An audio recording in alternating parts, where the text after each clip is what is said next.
This is a really instructive game, because Magnus spends several tempi right at the start pushing his h-pawn, and somehow, by the end of the opening, it's white who feels like he's fallen behind in time.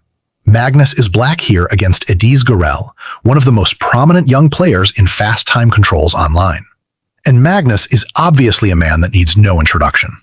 Ediz starts with c4, e5, g3, going for a completely normal English setup, and Magnus plays h5. Now, pushing the h-pawn against a kingside fianchetto is obviously not some revolutionary idea, but doing it on move 2 is quite unusual. Black hasn't developed anything yet, and after bishop g2, Magnus spends another tempo with h4. So that's 2 of his first 3 moves on the same rook pawn. White could have challenged this with something like knight f3, immediately asking a question about e5. Instead, Ediz continues fairly naturally with knight c3, knight c6, d3, bishop c5, and then knight d5. Magnus plays a5, preventing any potential b4 and giving the bishop a retreat to a7 if needed. And this is where the opening starts becoming a little ironic.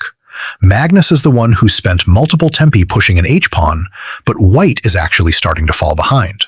The knight has gone knight c3, knight d5, the bishop will soon have to move twice, and white still needs to get castled. After knight f3, Magnus pushes the pawn one more time, h3. And this pawn is basically the main character of the game. For now, it just kicks the bishop back with bishop f1. It doesn't look like it's doing that much. But what's interesting is that this pawn keeps paying Magnus these little incremental dividends for the rest of the game. Magnus plays d6, white plays e3, and Magnus develops with knight f6. White then plays knight takes f6 check, and positionally, I really don't like this exchange. That knight has now gone knight c3, knight d5, knight takes f6 check, 3 moves just to exchange itself for a knight that moved once. Magnus recaptures with queen takes f6, and suddenly his queen is beautifully placed on f6. So again, despite Magnus spending all those tempi on the h-pawn, it's actually white who's lost more time. After bishop e2, white is finally ready to castle. But Magnus immediately plays bishop b4 check.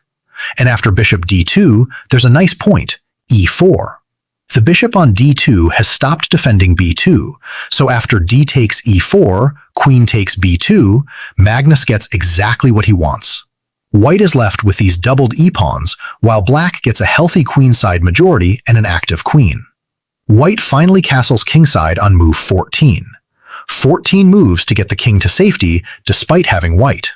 Magnus keeps the pressure on with bishop g4, then after rook b1, he grabs another pawn with queen takes a2. White plays rook a1, Magnus retreats with queen b2, white plays rook b1, and Magnus brings the queen straight back with queen f6. White then plays bishop takes b4, and Magnus replies a takes b4. White continues with knight d4, Magnus plays bishop takes e2, and white makes another very natural-looking move, knight takes e2. And now Magnus plays queen f3. Suddenly, remember that pawn on h3? It's been sitting there doing basically nothing for the last 13 moves. Now it's responsible for creating a mating threat. Magnus is threatening queen g2 mate, and knight f4 is amazingly the only way to stop it. So that's the next dividend from the h-pawn. The knight on f4 is now basically tied down because if it leaves, queen g2 is mate. Magnus takes another pawn with queen takes e4, although an even stronger idea was knight e5, threatening g5 and attacking this pinned down knight.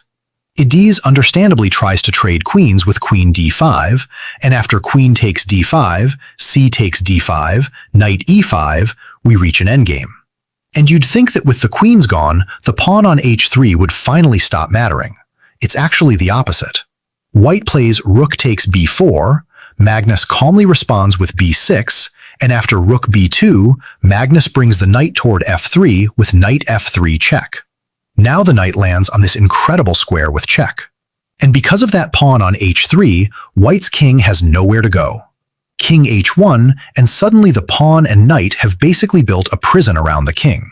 This is probably my favorite part of the game. Magnus pushed this pawn all the way to h3 in the opening, initially to disrupt white's development. Then it helped create a mating threat in the middle game. And now, in a queenless endgame, it's still paying dividends by trapping the king on h1. Magnus can just calmly play king d7 and start improving everything.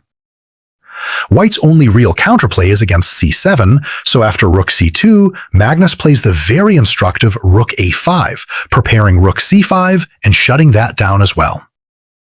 White plays e4, Magnus follows with rook c5, and then after rook e2, White would like to play rook e3 and finally get rid of the knight.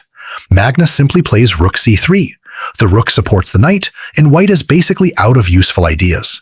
White plays rook e3, Magnus responds rook takes e3, and after f takes e3, Magnus finishes with knight d2, a final fork of the rook and the e4 pawn, and Adiz resigns. What I really like about this game is the contrast between how strange Magnus's opening looks and how logically everything develops afterwards. He spends 3 moves getting a rook pawn all the way to h3, which looks like it should leave him behind in development.